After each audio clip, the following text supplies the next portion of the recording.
नमस्कार। जय श्री कृष्णा। श्री गणेशाय नमः। श्री सीताराम चंद्राभ्याम नमः। वाल्मीकि मुनि की जय हो। माँ भगवती सरस्वती की जय हो। आप धर्म पिपासु राम पिपासु तत्व के ज्ञाता आप भक्तों को मेरा नमस्कार चरण स्पर्श। आज मैं श्रीमद् वाल्मीकि रामायण अयोध्या कांड से त्रिसप्ततितमः सर्गः सुना। मेरा शुरू से आखिरी तक सुना करिए।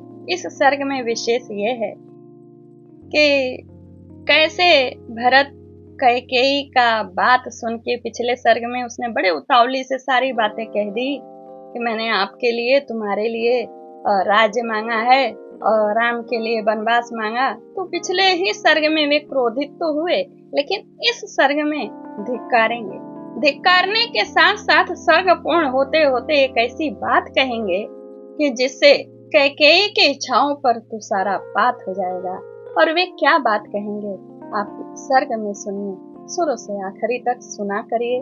शुरू में ही सुन के आप चले जाते हैं, जबकि इसमें शुरू से आखिरी तक तत्व रहते हैं। विशेष में आपको मैं कितना बताऊं, आइए सुनिए। क्योंकि प्रमुख तो है कि हम धर्म को जाने, राम तत्व को जाने, तो मैं आपको भुलावे में क्यों डालूं। आग्रह ही कर सकते हैं कि शुरू से आखिरी तक सुना करें। जब कैकेयी ने सारी बातों को बता दिया, भरत ने पूछा कि महाराज दशरथ ने अंतिम वाक्य क्या कहा था। तो उसने अंतिम वाक्य में कहा कि हा राम, हा सीता, हा लक्ष्मण, तुम लोग जब वन से आओगे तो भाग्यशाली लोग देखे। उसके बाद वो गुस्सा करते हैं, उसके बाद वह सर्ग पूर्ण होता है। आइए अब स्वर्ग सुनिए कि भरत कैकेयी को कैसे धिक्कारेंगे और क्या प्रतिज्ञा करके उसके इच्छाओं पर तुषारपात करेंगे। पिता के परलोकवासी और भाइयों के वन चले जाने के बाद यह बात सुनकर भरत बहुत दुखी। उनके दुखों का वर्णन मैं अपने शब्दों में आपको नहीं बता सकती। कहते हैं अपनी माँ को, हाय तूने मुझे मार डाला, मैं पिता से सदा के लिए बिछुड़ गया। पिता तुल्य भाई से भी बिछड़ गया। मुझे अब यह राज्य नहीं चाहिए। भाई के बिना मैं यह राज्य संभाल भी नहीं सकता। तूने राजा को परलोकवासी तथा मेरे भाई श्री राम को तपस्वी बनाकर मुझे दुख पर दुख दिया। यही नहीं, मेरे घाव पर नमक छिड़क दिया। तू इस कुल का विनाश करने के लिए काल रात्रि बन के आई थी। मेरे पिता ने तुझे अपनी पत्नी क्या बनाया। दहकते हुए अंगार को लगता है उन्होंने हृदय से लगा लिया। किंतु उस समय तो उनको यह पता नहीं था कि तुम्हारा यह रूप है। पाप पर ही दृष्टि रखने वाली कुल कलंकनी, तूने महाराज को काल के गाल में डाल दिया और मोहवश इस कुल का सुख सदा के लिए छीन लिया। मोहवश राज्य पुत्र को राज्याभिषेक। तुझे पाकर मेरे सत्य प्रतिज्ञ महायशस्वी महाराज दशरथ इन दोनों दुसह दुख से संतप्त होकर प्राण त्यागने के लिए तुम्हारे कारण विवश हुए। बता, तूने मेरे धर्म वत्सल पिता महाराज दशरथ का विनाश क्यों किया? मेरे बड़े भाई श्री राम को क्यों घर से निकाला, और वे भी क्यों तेरे जैसे कलंकनी को कहने से वन क्यों चले गए? कौशल्या और सुमित्रा भी मेरी माता कहलाने वाली तुझ कैकेयी को पाकर तेरे ही कारण वे पुत्र शोक से पीड़ित हो गए। अब उनका जीवित रहना अत्यंत कठिन है। बड़े भैया श्री राम धर्मात्मा हैं। गुरुजनों के साथ कैसा बर्ताव करना चाहिए इसे वे अच्छी तरह जानते हैं। इसीलिए उनका अपनी माता के प्रति जैसा बर्ताव था वैसा ही बर्ताव तेरे साथ भी किया। मेरी बड़ी माता कौशल्या भी बड़ी दूरदर्शनी, धर्मनिष्ठ, धर्म का आशय लेकर ही रहने वाली है। पापनी, उनके महात्मा वीर पुत्रों को तूने चीर और बलकल पहना करके वन में भेज दिया, फिर भी तुझे शोक नहीं है।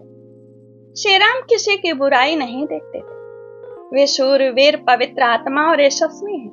उन्हें चीर पहनाकर वनवास दे देने में तूने कौन सा लाभ अपना देखा?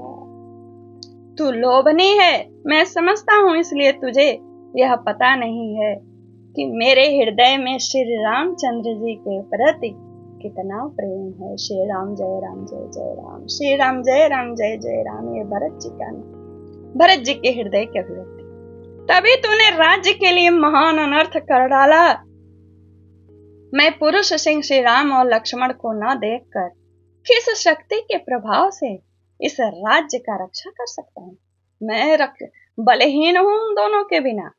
वे दोनों ही मेरे भाई बलवान हैं, उन्हीं के बल से मैं बलवान हूँ।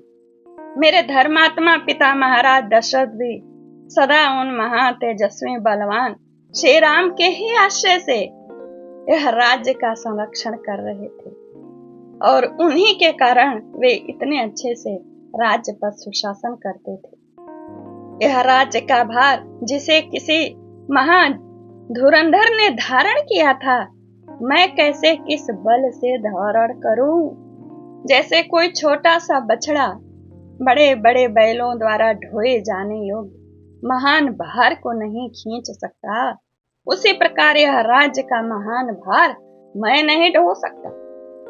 अथवा नाना प्रकार के उपायों तथा बुद्धि बल से मुझ में राज्य के भरण पोषण की शक्ति हो तो भी केवल अपने बेटे के लिए राज्य चाहने वाले तुझ कैकेयी की मनोकामना मैं पूरी नहीं होने दूंगा।